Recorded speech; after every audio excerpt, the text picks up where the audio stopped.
अस्सलाम वालेकुम। आज मैं आपसे सादुर रहमान बन के बात करूँगा, ना कि डकी भाई। मैं नहीं चाहता कि कोई ये सोचे कि इस वीडियो का मकसद जो मेरे पे FIR हुई है उसकी कोई जस्टिफिकेशन है। I am simply here to apologise. मेरे किसी भी कंटेंट से अगर आज तक कोई भी नेगेटिवली इम्पैक्ट हुआ है, मैं उस चीज़ के लिए माफ़ी मांगता हूँ। मेरी हमेशा से सिर्फ यही इंटेंशन रही है कि मैं लोगों को एंटरटेन करता रहूँ और कुछ ना कुछ जो है वो मैं नया लाता रहूँ। लेकिन मेरे अनजाने ना अनजाने में अगर मेरे से कोई कंटेंट कभी ऐसा पोस्ट हुआ है जिससे कोई नेगेटिवली इम्पैक्ट हुआ है, या कोई प्रमोशन ऐसी हुई है जिससे कोई नेगेटिवली इम्पैक्ट हुआ है, मैं उस चीज़ के लिए पूरे कौम से माफ़ी मांगता हूँ। Let the court handle. मैं लीगली इस मैटर को एंड तक देखूँगा। मैं कोर्ट्स के साथ पूरी तरह कोऑपरेट करने को रेडी हूँ और कर रहा हूँ। मैं इदारे के साथ पूरी तरह कोऑपरेट करूँगा और जो भी जज साहब मेरे केस का फ़ैसला लेंगे मैं वो कबूल करूँगा। मेरा और मेरी फैमिली का जो 3.5 माह का एक्सपीरियंस है, मैं सिर्फ वो बताने आया हूँ। 16 अगस्त 2025 को जब मैं सो के उठता हूँ तो मैं बड़ा एक्साइटेड होता हूँ, क्योंकि हमने अपने दोस्त वगैरह मेहमान बुलाए होते हैं। हमने अपने घर में दावत रखी होती है, मेरे सब दोस्त आते हैं, बड़ा इंजॉय करते हैं, हम खाना शाना खाते हैं, गपशप लगाते हैं, मेहमान चले जाते हैं। उसके बाद मैं और रूब पैकिंग में लग जाते हैं, क्योंकि हमें मलेशियन गवर्नमेंट का एक इवेंट है, उधर से इनवाइट आया होता है कि डकी भाई आप आए, हमारे लिए कुछ वीडियोस वगैरह बनाए। पूरे पाकिस्तान से उन्होंने एक मेल और एक फ़ीमेल को चुना है, जिसके अंदर मेल में उन्होंने मुझे चुना है। बाकी कंट्रीज़ से भी उन्होंने एक मेल एक फ़ीमेल इनवाइट किए हुए थे और मैं बड़ा एक्साइटेड था कि पूरे पाकिस्तान के अंदर से उन्होंने एक बंदा चूज़ करना है और उन्होंने मुझे चुना। मैं बड़ा ऑनर फील कर रहा। हमने बड़ी जल्दबाजी में पैकिंग की, क्योंकि मेहमान आए होते हैं, हमें टाइम नहीं मिलता, और मुझे नहीं पता था कि जब हम पैकिंग करके अपने घर से निकलेंगे तो मेरी ज़िंदगी का सबसे मुश्किल वक्त शुरू हो जाएगा। मेरे वहमो गुमान में भी नहीं था कि मेरे साथ क्या होने जा रहा है। हम जब पैकिंग करके सामान गाड़ी में रखते हैं, गाड़ी हमारी एयरपोर्ट की तरफ चल पड़ती है। एयरपोर्ट पहुंचते हैं, हम सामान अपना अनलोड करते हैं। रात के 9 बजे के करीब हमारी फ़्लाइट होती है। हम काउंटर पे जाते हैं और हमें अपना बोर्डिंग पास मिल जाता है। उसके बाद जहाँ पे इमिग्रेशन होनी होती है, जहाँ पे आपके पासपोर्ट पे एग्जिट स्टैंप लगती है, हम जब वहाँ पे पहुँचते हैं तो वो मेरे से पूछते हैं कि आप पे कोई FIR तो नहीं है। मैंने कहा नहीं। कहता आपका साइबर क्राइम में कोई इशू है क्या?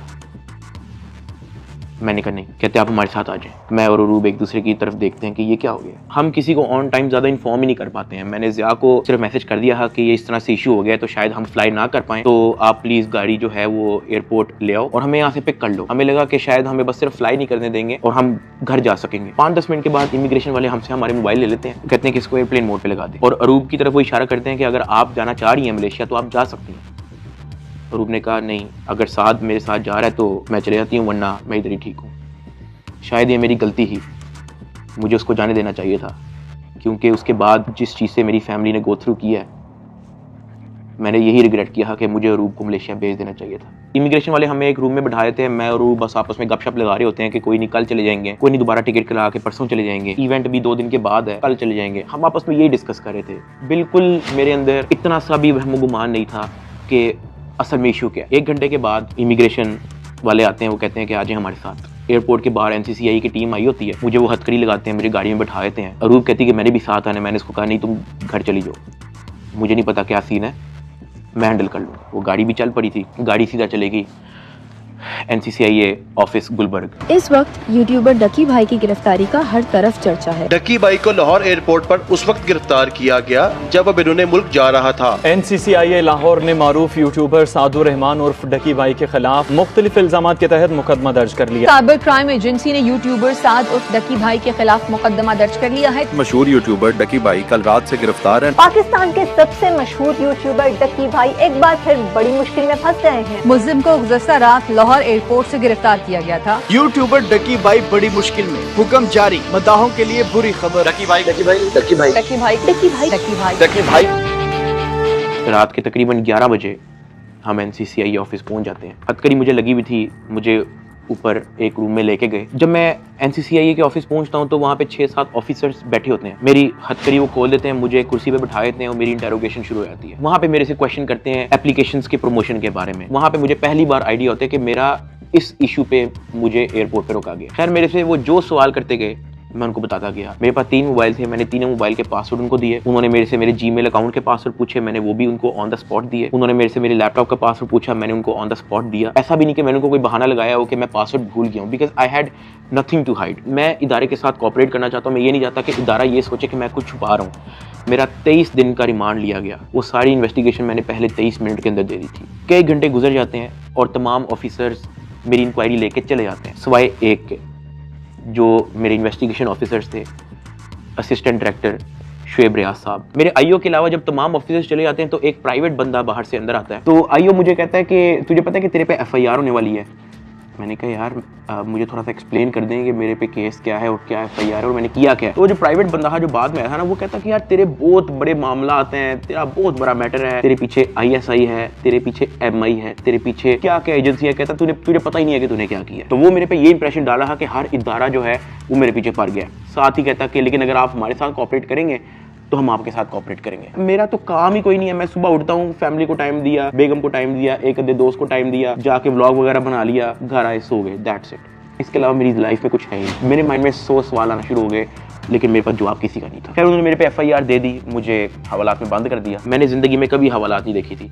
उस रात मैं नहीं सोया, मैं जागता रहा, रोशनी होगी। हवालात में सिर्फ एक ही लड़का था, मैंने उससे भी कोई ज्यादा बातचीत नहीं की। सुबह 10-11 बजे के करीब एक बंदा आया, उन्होंने मुझे हथकड़ी लगाई और मुझे कोर्ट ले गए कि आपको जज साहब के सामने पेश करना है। मेरी फैमिली में से किसी भी बंदे ने आज तक कोई कोर्ट, कोई कचहरी, कोई पुलिस स्टेशन, कोई हवालात, कोई थाने, उनमें से किसी चीज़ का उनको नहीं था पता। जज साहब ने 2 दिन का रिमांड दे दिया। मुझे तो रिमांड का मतलब ही नहीं था पता। मुझे हथकड़ी लगा के फिर से एनसीसीआई ऑफिस ले जाते हैं और मुझे हवालात में बंद कर देते हैं। उससे नेक्स्ट डे की बात है, मेरी इन्वेस्टिगेशन चल रही होती है। एडिशनल डायरेक्टर एनसीसीआई सरफराज चौधरी साहब वो अचानक कमरे में आते हैं, मेरी तरफ देखते हैं, कहते हैं कि ए मुंडाई। आईओ कहते हैं हाँ जी। कहते हैं इसको लेके आओ मेरे पास। आईओ हथकड़ी पकड़ता है, मेरे हाथ पे लगाता है और कहता चल। मुझे जब हथकड़ी लगा के एडिशनल डायरेक्टर रूम में लेके जाते हैं तो वहाँ पे 5 ऑफिसर्स बैठे होते हैं। एडिशनल डायरेक्टर सरफराज चौधरी साहब मेरे से पूछते हैं कि तुम कौन से एप्लीकेशन के कंट्री हेड हो। मैंने कहा कि सर मैं किसी एप्लीकेशन का कोई कंट्री हेड नहीं हूँ। वो अपनी कुर्सी से अचानक उठता है, कहता तेरी माँ किधर से आता है पैसा तेरे पास। मैंने कहा सर मैं यूट्यूबर हूँ, मेरे 8 मिलियन सब्सक्राइबर हैं, उधर एडसेंस अभी मैं बात कर ही रहा होता हूँ। कहता है कि तुम मेरे वतन अजीज के बच्चों को खराब कर रहे हो, क्या करता है तुम्हारा बाप। मैंने कहा जी यूनिवर्सिटी के अंदर प्रोफेसर हैं। तो कहता तुम इतने क्यों हो। मैं चुप रहता हूँ। वो चीख के बोलते, कहता बोल। मैंने कहा जी सर मैं सिर्फ वीडियोस बनाता हूँ, मैं यूट्यूबर हूँ। माँ बहन की गालियाँ वो देता रहता है। उसने मेरे मुंह पे बहुत जोर का थप्पड़ लगाया। मैं बिल्कुल चुप होकर ऐसे मुंह नीचे करके खड़ा हो गया। तो कहता मुंह ते कर, मुंह ते कर। अभी मैंने मुंह पर किया नहीं था। वो जोर से चीख के कहता मुंह ते कर। अभी मैंने वो मुंह पर किया ही था, उसने मुझे दूसरा थप्पड़ लगाया। मैं वहाँ पे बड़ा हेल्पलेस फील कर रहा कि यार मेरे से ऐसा क्या हो गया। मैं भी ये सोच ही रहा था, उसने मुझे तीसरा थप्पड़ लगाया। मुझे माँ बहन की गालियां दी जा रहा है। मैं अपना मुंह नीचे करके खड़ा हुआ हूँ तो मेरे थप्पड़ इधर लगता था, फिर वो कहता था मुंह पर कर, फिर मेरा थप्पड़ इधर लगता था। वो मारी गया जब तक उसका दिल नहीं भरा। मैंने तो गिने भी नहीं है कि उसने मुझे थप्पड़ कितने मारे हैं। फिर वो मुझे कहता कि अपनी टांगे बैंड कर। मैंने अपनी टांगे बैंड कर ली। कहता हाथ ऊपर कर। मैंने अपना हाथ ऊपर कर ली। वो घर में एक वीडियो कॉल लगाता है जो एक बच्चा रिसीव करता है जिसकी एस्टिमेटेड तकरीबन एज होगी 7 साल। एक हाथ में सिगरेट होती है। वो उस बच्चे से पूछता है कि डकी बाई को जानते हो। वो बच्चा कहता है जी। वो बैक कैमरा ऑन करता है, मेरे हाथ खड़े होते हैं, टांगे बैंड होती हैं। वो कैमरे से दिखाता है उस बच्चे को कि कौन है ये। कहता डकी भाई। तो कहता कि तुम इसके प्रोग्राम देखते हो। कहता जी। वो पीछे जो प्राइवेट मुलाजिम खड़ा होता है वो बहुत जोर का पीछे थप्पड़ मारता है। सरफराज चौधरी साहब उस 7 साल के बच्चे को कहते हैं ये देखो इसके साथ क्या हो रहा है, आप देखोगे तुम इसका प्रोग्राम। कहता नहीं, चलो फटाफट इसको गालियां दो। बच्चा कहता है कि सरफराज चौधरी साहब कहते हैं और का बच्चा। सरफराज चौधरी साहब कहते हैं और का बच्चा।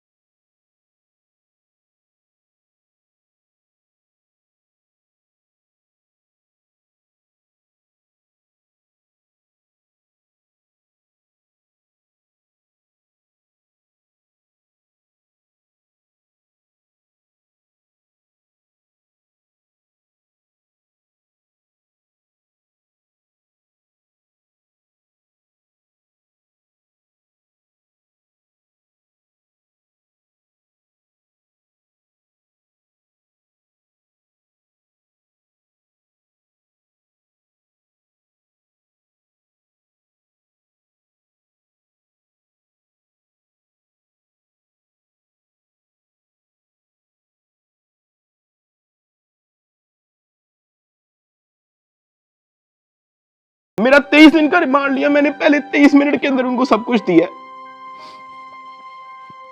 मुझे ऊपर ले गए। मेरे से एक बंदा मिलने आया हुआ था, जावा फूड्स, मेरा एक जाने वाला है जिसने हमारे घर में, जब हमारे घर में दावत थी तो उसकी केटरिंग की थी। अब क्योंकि मुझे फ्रेश मार के ऊपर लेके गए थे, मेरी आंखों में आंसू थे, तो वो जब मिलने आया हुआ था वो अचानक अपनी सीट से खड़ा हुआ और उसने मेरी तरफ देखा कि क्या हुआ है।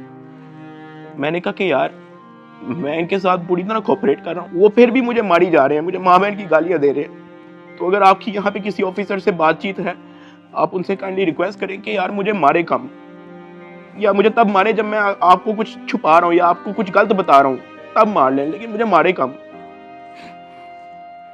वो बड़ा परेशान हुआ, वो बाहर चला गया, कुछ खाने को मेरे लिए लेके आया था, पिज्ज़ा या कोई बर्गर लेके आया था। बाहर जाके मुझे नहीं पता कि उनके जानने वाले थे जुनैद सलीम जो एंकर हैं, उन्होंने कहीं उनको बात बता दी। जुनैद सलीम साहब ने जो है वो अपने पॉडकास्ट के अंदर इसका जिक्र कर दिया कि मेरा एक जानने वाला वहाँ पे गया तो डक्की भाई इस हालत में था।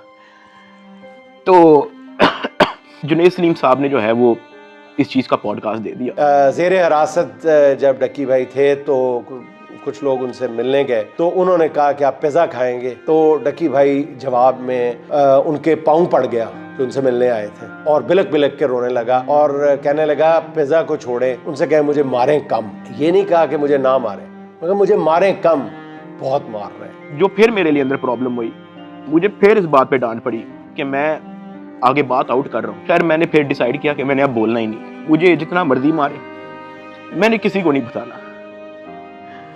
मुझे हवालात में वापस बंद कर दिया इन्होंने। थप्पड़ किसने मारा था? थप्पड़ वो एहलकारों ने मारा था, थप्पड़ वही एडिशनल डायरेक्टर ने भी मारा था। मैं आपको बताता हूँ जी, डक्की भी आगे बताएगा कि मुझे चपेड़े किसने मारी थी, और वो बेचारा एक बात कहता था कि यार मुझे मारो ना, मैं कॉपरेट तो कर रहा हूँ, मुझे मारो ना। जब इसको पेश करने लगे थे डक्की को, तो भाई वो आपको बताया था कि मैं इसको थप्पड़ मार के लाया हूँ। हाँ, तो वो थप्पड़ मार के लाए, वो मारते थे इसको। अब मैं आपको बताना चाहूँ कि इस पूरी इन्वेस्टिगेशन के दौरान ये जो असिस्टेंट डायरेक्टर शुएब रियाज जो मेरा इन्वेस्टिगेशन ऑफिसर था, उनका जो फ्रंटमैन था, उसको सिर्फ इस काम के लिए रखा हुआ था कि वो मेरे से पैसों की डिमांड करे। उसने तब मेरे से पूछा कि यार तू बेवकूफ है। मैंने कहा क्या हुआ है? कहता यार तेरे पीछे आने वाला कोई नहीं। मैंने कहा यार मेरी फैमिली कभी इन चक्करों में पड़ी नहीं है। तो कहता नहीं तू बेवकूफ है, तुझे समझ नहीं आ रही कि मैं क्या कह रहा हूँ, तुझे अपना मसला नहीं हल करना। मैंने कहा नहीं मुझे नहीं समझ आ रही आप क्या कह रहे हैं। कहता कि तेरा कोई दोस्त पीछे आने वाला, कोई तेरा भाई, कोई तेरा आउट ऑफ कंट्री कोई दोस्त रहता हो, कोई तेरे पीछे आने वाला नहीं। मैंने कहा कि मेरी तो बातचीत ही नहीं है किसी से, तो मैं किसको क्या कहूँ। तो कहता कि ये जो तेरा आईओ है ना, सारी गेम इसके हाथ में, इसने जो लिखना है तेरे साथ वही होना है, तो तू अगर इसके साथ ताउन करेगा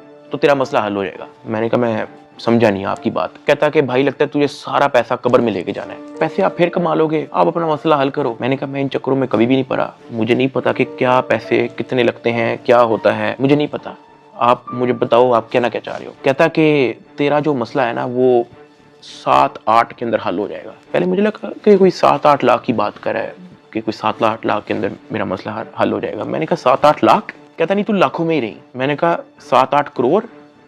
कहता तो और। मैंने कहा इतने तो मेरे पास है ही नहीं, मेरे रिसेंटली कुछ बहुत ज्यादा खर्चे हुए हैं, मैंने आगे भी बहुत सारी मेरी स्पेंडिंग है, मेरे 100 और काम है, मेरे पास नहीं है। कहता बस फिर तो इधर ही पड़ा रहा है। मुझे वहां से आइडिया हो गया कि इस बंदे का काम सिर्फ और सिर्फ मेरे से पैसे मांगना है। जब मैं NCCI की कस्टडी में था, आप लोगों ने शायद 3,26,000 USDT की बात एडिशनल डायरेक्टर के पॉडकास्ट में सुनी होगी। 3,20,25,000 USDT वो इसके डिजिटल वॉलेट में से हमने अनर्थ करके कोर्ट ऑफ लॉ में सबमिट कर दिए।